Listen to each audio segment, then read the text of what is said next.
একজন তাজা তরুণ রংপুরে আমাকে বলল, ফুটফুটে একটা ছেলে, স্যার আমি সারা জীবন ক্রিকেট খেলতে চেয়েছিলাম, ক্রিকেটার হব। এখন দেখেন আমার পাটা কেটে ফেলেছে। ওই পা রাখার উপায় ছিল না।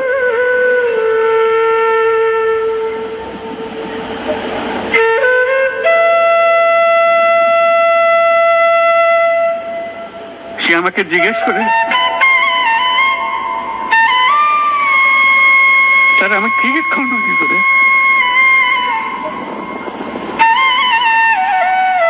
ক্রিকেট তার মাথার থেকে যাচ্ছে না, পা নাই।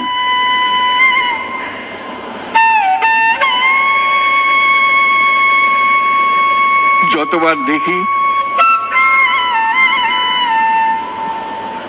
ততবার মনের সামনে প্রশ্ন জাগে। এটাই আমরা বাংলাদেশ বানিয়েছিলাম, যেতগুলো তাজা প্রাণ তাদেরকে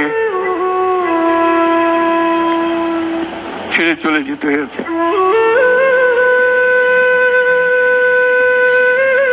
আমরা যারা এখানে আজকে বসে কথা বলছি, তাদের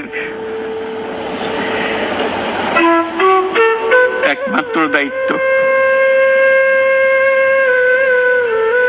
তাদের যে ত্যাগ, যে জীবনের বিনিময়ে তারা আমাদেরকে আজকে এখানে বসার সুযোগ দিয়েছে। তারা না গেলে আমরা আজকে এখানে বসতে পারতাম না। সবাই আমরা যারা সরকারের মধ্যে বসছি, তোমরা যারা আজকে শান্ত মনে এখানে কথা শুনতে এসছো, কেউ এই ভূমিকে আসতে পারতাম না।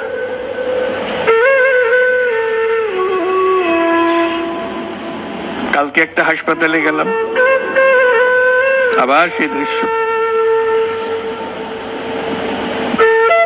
কচি কচি প্রাণ, মাথার খুলি উড়ে গেছে, মাথার অর্ধেক নাই, গুলি মাথার ভেতরে রয়ে গেছে।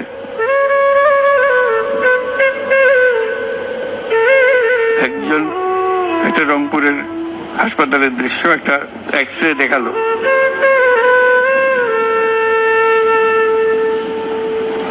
মানে দাগ, অসংখ্য ছোট ছোট ছোট ফুটে করা ছবি। আমি বুঝতে পারতেছিলাম কি দেখাচ্ছে আমাকে।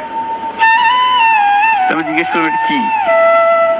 যেগুলো গুলি তার শরীরে এখনো রয়ে গেছে, সে বেঁচে আছে, রাবার ব্লাড।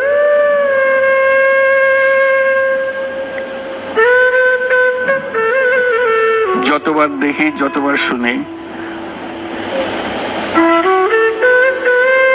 আবার নতুন করে প্রতিজ্ঞা করতে হয় যে স্বপ্নের জন্য যারা প্রাণ দিয়েছে, সে স্বপ্নকে আমরা বাস্তবায়ন করবই। এটার থেকে আমাদের বেরিয়ে যাবার কোনো উপায় নেই। আমাদের যোগ্যতা না থাকতে পারে, আমাদের ক্ষমতা না থাকতে পারে, কিন্তু আমাদের প্রতিজ্ঞা রইল আমরা এটা করব।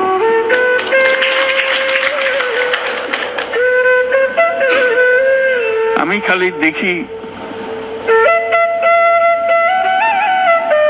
এই যে ছবিগুলো, আমি তাদের সাক্ষাতে ছবি বলতে যে দৃশ্য দেখলাম, এটা তো সবাই দেখছে না।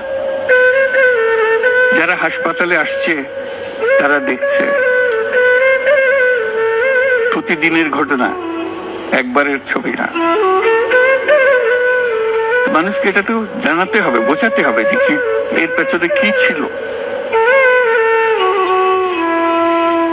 মানুষ এমনিতেই তোমাদের পেছনে অত্যন্ত উৎসাহ সহকারে যোগ দিয়েছে। এটা কোনো তাকে কেউ স্লোগান দিয়ে, কেউ হাত বুলিয়ে বলেছে এই কথা না, কারণ তার মনের সঙ্গে তোমার মনের একেবারে সোজাসুজি মিলে গেছে। দেশের মানুষ যা চায় সে কথাটা তোমরা স্পষ্টভাবে বলেছ, তোমরা প্রাণ দিয়ে বলেছ। তোমাদের যে সম্বল ছিল সেটা একমাত্র সম্বল ছিল তোমাদের সাহস, তোমাদের শরীর। এইটাই তো একমাত্র জিনিস আমরা দিয়ে দিতে পারি। কিন্তু আমরা যে লক্ষ্যে পৌঁছতে চাই সে লক্ষ্যে আমরা পৌঁছবো, এটাই ছিল তোমাদের প্রতিজ্ঞা। সেজন্যই ওরা তোমাদের কাবু করতে পারেনি। এই সাহস যেন তোমাদের স্থায়ী থাকে, এটা কোনো কালে কোনো কারণে যেন এটা থেকে কমতি না হয়।